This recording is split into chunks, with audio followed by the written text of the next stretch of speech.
आओ बच्चों, चलो एक नई जादुई दुनिया में चलते हैं जहाँ रंग थे, सपने थे और एक नन्ही सी प्यारी बच्ची थी, पिंकी। पिंकी हंसती थी तो लगता था जैसे इंद्रधनुष मुस्कुरा उठा हो।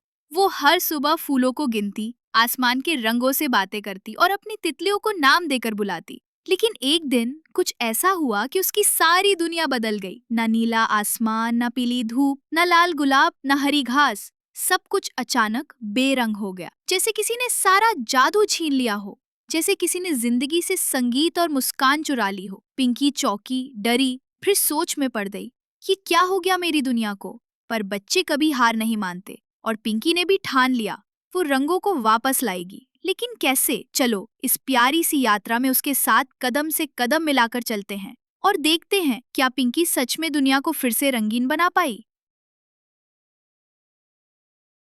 सुबह की हवा में ठंडी सी सरसराहट थी। पिंकी की आंखें धीरे धीरे खुली और उसने आदत से खिड़की की ओर देखा। पर आज कुछ अजीब था। जहां कल तक आम का पेड़ हरा भरा मुस्कुराता था, वहां अब एक स्याह उदास पेड़ खड़ा था। पत्तियां मुरझाई हुई और चिड़ियों की चहचहाहट गायब। पिंकी ने झटपट अपनी अलमारी खोली। उसका गुलाबी फ्रॉक अब सफेद लग रहा था। वो घबरा गई। मम्मी, मेरी ड्रेस का रंग चला गया, देखो ना। माँ रसोई में थीं।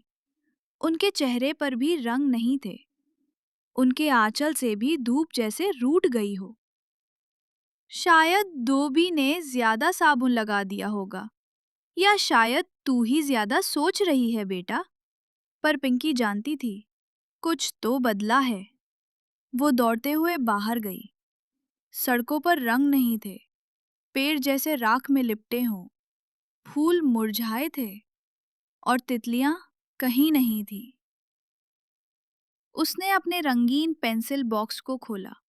हर रंग अब एक ही था, दूसर, बेरंग, मरा हुआ। ये सब क्यों हो रहा है? कहाँ चले गए मेरे रंग? उसकी आंखें नम हो गईं और उस पल जैसे आसमान ने भी रोशनी कम कर दी हो। पिंकी चुपचाप अपनी बालकनी में बैठी थी, जैसे कोई सपना टूट गया हो।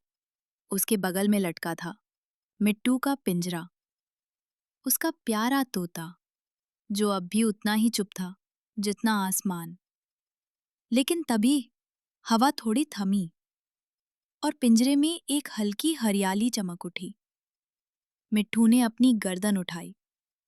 उसकी आंखें अब चमक रही थी, जैसे कोई रहस्य कहना चाहता हो। पिंकी, रंग ऐसे ही नहीं जाते। जब लोग अपने दिलों से दया, प्यार और सच्चाई खो देते हैं, तो रंग भी चुप जाते हैं, डर कर, थक कर। पिंकी उछल पड़ी। उसे समझ नहीं आया कि ज्यादा चौंकाने वाला क्या था, मिट्टू का बोलना या उसकी बातों की सच्चाई। मिट्टू, तुम बोल रहे हो? कैसे? और रंग डर गए हैं? हाँ पिंकी, हर रंग किसी भावना से जुड़ा होता है। पीला करुणा से, लाल प्रेम से, हरा आशा से, नीला भरोसे से। पिंकी ध्यान से सुनती रही, जैसे पहली बार किसी ने उसे एक बड़ा रहस्य बताया हो। तो अगर मैं इन भावनाओं को फिर से जगा दूं, तो क्या रंग वापस आ सकते हैं? कोशिश करने वालों की दुनिया कभी बेरंग नहीं रहती। उस पल पिंकी की आंखों में एक नई चमक आ गई, जैसे एक छोटी सी लौ अंदर से जल उठ। अगले ही पल आसमान में काले बादल छा गए और बारिश की पहली बूंदें धरती पर गिरने लगी। गांव की गलियां भीगने लगी और हवा में ठंडक घुल गई। पिंकी बरामदे में खड़ी थी।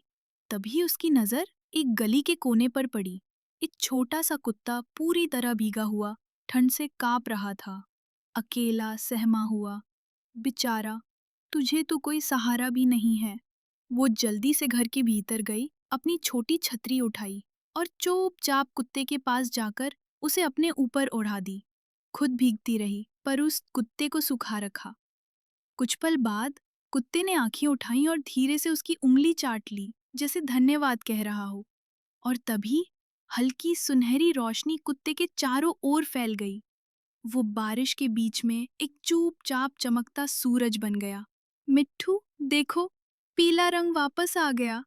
क्या करुणा से सच में रंग लौटते हैं? और दूर खड़ा मिट्ठू मुस्कुराता रहा, बिना कुछ कहे।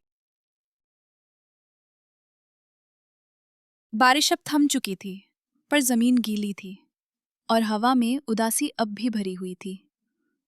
पिंकी अपने रास्ते आगे बढ़ी, तभी एक सुनसान कोने में मंदिर की टूटी दीवार के पास उसे एक छोटा बच्चा दिखा, बैठा हुआ, घुटनों में चेहरा छुपाए, चुपचाप रोता हुआ।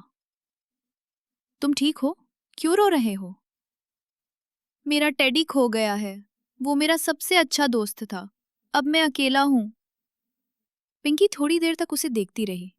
फिर उसने अपनी टोकरी खोली और उसमें से निकाला अपना सबसे प्यारा खिलौना, लाल टेडी।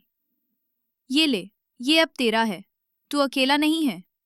ये तेरा दोस्त बन जाएगा।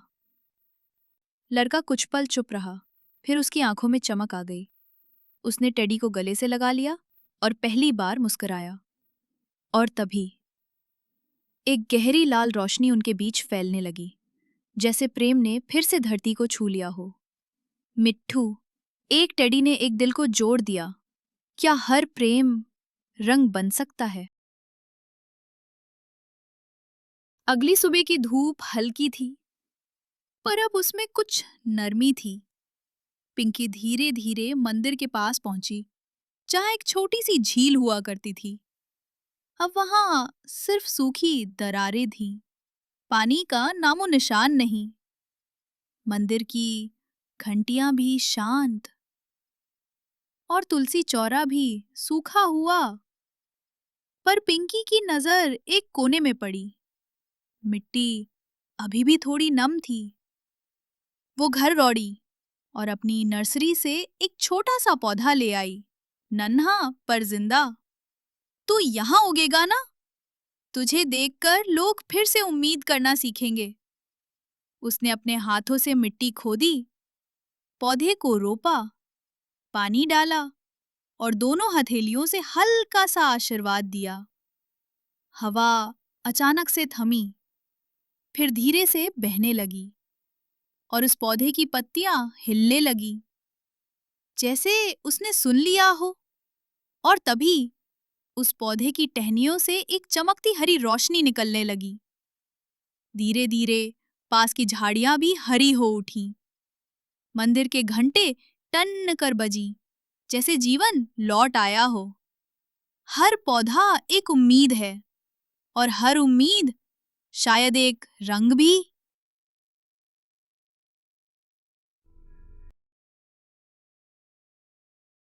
शाम की हवा अब तेज बहने लगी थी। बाजार की गली में धूल उड़ रही थी और लोग जल्दी जल्दी अपने घरों की ओर लौट रहे थे। लेकिन पिंकी की नजर गली के एक कोने पर अटक गई। एक बूढ़े बाबा झुके हुए कंधों और कांपते हाथों से सड़क पार करने की कोशिश कर रहे थे। एक लकड़ी की छड़ी के सहारे, आंखों पर मोटे चश्मे। फिर भी रास्ता धुंधला। लोग बस निकलते जा रहे थे। कोई नहीं रुका, कोई नहीं पूछा, बाबा जी, मैं आपकी मदद कर सकती हूँ? तू? इतनी छोटी बच्ची? तू मुझे पार कराएगी? हाँ बाबा, छोटा हूँ, पर दिल से पूरी कोशिश करूंगी। पिंकी ने बाबा का हाथ थामा, नर्म भरोसे से भरा। दोनों धीरे धीरे सड़क पार करने लगे। हर कदम के साथ बाबा का कांपता शरीर थोड़ा शांत होने लगा। और जब वो दूसरी तरफ पहुंचे, बाबा की छड़ी से नीली रोशनी फूटने लगी। एक शांत, स्थिर आभा, जैसे भरोसा खुद रोशनी बन गया हो। बाबा धीरे से, आज बहुत वक्त बाद किसी ने बिना मांगे मेरा हाथ थामा। और दूर खड़ी पिंकी की आंखों में आसमान जितनी गहराई उतर आई। गली की तरफ लौटते वक्त पिंकी ने एक आवाज सुनी, हंसी, पर वो प्यारी नहीं थी। वो कड़वी, तेज और तिरस्कार से भरी थी। कुछ बड़े बच्चे एक छोटी सी लड़की को घेरे हुए खड़े थे। उसके बाल खींचते, उसकी कॉपी उछालते और कह रहे थे, अरे देखो इसकी फ्रॉक कैसी पुरानी है, इसे स्कूल क्यों आता है, कोई इसे पढ़ाएगा क्या? लड़की का चेहरा डर से सफेद हो गया था, आंखें आंसुओं से भरी थीं और हाथ कांप रहे थे। पिंकी वहां पहुंची और बिना डरे उनके सामने खड़ी हो गई। ये मजाक नहीं है, ये डराना है। जिस मजाक में सिर्फ तुम हंसो और वो रोए, वो हिंसा है। अरे यार, तू बीच में क्यों आ रही है? हम तो बस मस्ती कर रहे थे। मस्ती सबको हंसाए, किसी को रुलाए नहीं। माफी मांगो, अभी। बच्चों ने एक दूसरे को देखा और चुपचाप वहां से हट गए। छोटी बच्ची ने पिंकी का हाथ थाम लिया। उसके होठों पर पहली मुस्कान लौटी और तभी, जैसे सूरज फिर से उगाया हो, पिंकी के चारों ओर नारंगी रोशनी फैल गई, गर्म, जीवंत और गर्व से भरी। साहस का मतलब सिर्फ लड़ना नहीं होता। साहस वो होता है जहां सबसे पहले कोई आवाज उठाए, और आज वो आवाज पिंकी थी। शाम का समय था, सूरज ढल रहा था और हल्की ठंडी हवा मंदिर के आंगन में बह रही थी। पिंकी मंदिर के पास खेल रही थी जब अचानक उसका पैर फिसला और सामने रखी एक पुरानी माटी की गुलदानी जमीन पर गिरकर टूट गई। फूल इधर उधर बिखर गए, पत्तियां मुरझा गई और उस एक पल में पिंकी का दिल तेज धड़कने लगा। अब क्या करूं? दादी को बहुत प्यारी थी ये गुलदानी। उसने पीछे देखा, कोई नहीं था। एक पल के लिए मन में ख्याल आया, चुपचाप भाग जाऊं। लेकिन फिर मिट्ठू की बातें याद आईं। सच्चाई भी एक रंग है पिंकी। वो धीरे धीरे दादी के घर की ओर बढ़ी, सांसें तेज, हाथ कांपते हुए। दादी, मैं खेलते वक्त आपकी फूलदानी तोड़ बैठी, मैं माफी मांगती हूँ। कुछ पल चुप्पी रही, फिर दादी मुस्कराई। उनकी झुर्रियों में भी कोमलता थी। बेटी, चीजें फिर से आ जाती हैं, पर सच बोलने वाले बच्चे बहुत कम होते हैं। तू मेरे लिए सबसे अनमोल है। और उसी क्षण दादी के आंगन में उजाला फैल गया, सफेद, शांत और सच्चे रंग का उजाला, जैसे सच्चाई ने पूरे दृश्य को धोकर शुद्ध कर दिया हो। अगली सुबह कुछ अलग सी थी। हवा में एक मिठास थी, पर कोई संगीत नहीं था। जैसे साज तो हैं, पर कोई उन्हें छेड़ता नहीं। पिंकी मंदिर के बाहर खड़ी थी, वही जगह जहां कल सब बेरंग था, पर आज एक एक कर जादू शुरू हुआ। मंदिर के घंटे फिर से बजे, टन टन टन। पेड़ की टहनियों में हरे पत्ते लौटने लगे, फूलों में रंग भरने लगा, पीला, लाल, बैंगनी, नारंगी। पिंकी की छत पर बैठा मिट्ठू मुस्कुरा रहा था। उसकी पंखों में इंद्रधनुष का अक्स झलक रहा था। गांव के लोग धीरे धीरे बाहर आने लगे, कोई दरवाजे पर खड़ा, कोई बालकनी में, और सबने देखा, आसमान में एक इंद्रधनुष फैला हुआ था। ये वही बच्ची है जिसने रंग लौटा दी। पिंकी, पिंकी, देखो इंद्रधनुष आ गया। बच्चे नाचने लगे, औरतों ने थालियां सजाईं, फूलों की बारिश होने लगी और हवाओं में संगीत लौट आया।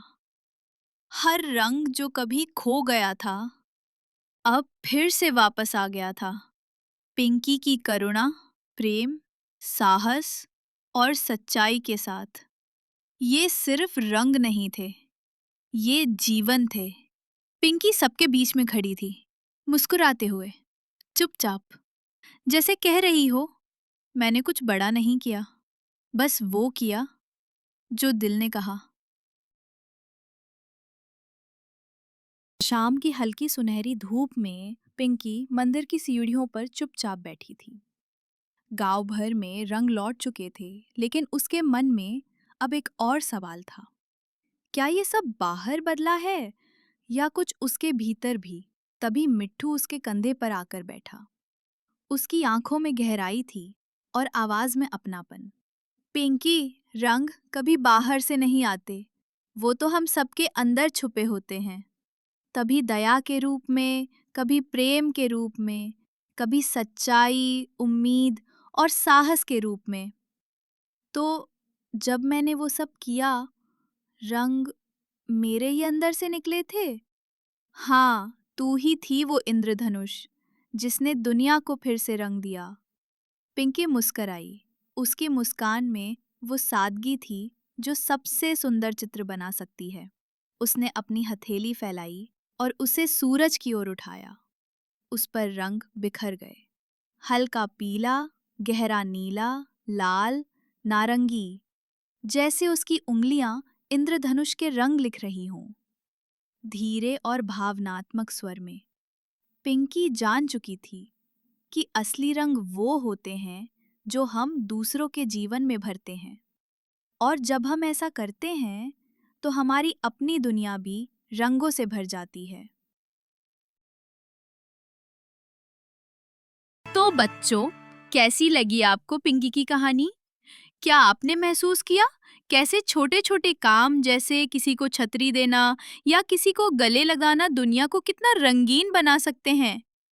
अगली बार जब आप मुस्कुराएं, जब आप किसी की मदद करें, जब आप सच्चाई से बात करें, याद रखना, आप भी किसी की दुनिया में रंग भर सकते हो। और अब एक सवाल, हमारी अगली कहानी किसकी होनी चाहिए? क्या वो किसी और बच्चे की होगी या किसी जानवर की? नीचे कमेंट में ज़रूर बताना आप किसकी कहानी देखना चाहते हैं। और हाँ, अगर आपको ये कहानी पसंद आई तो लाइक और सब्सक्राइब करना मत भूलना, ताकि हम फिर मिलें एक नई कहानी में नए रंगों के साथ।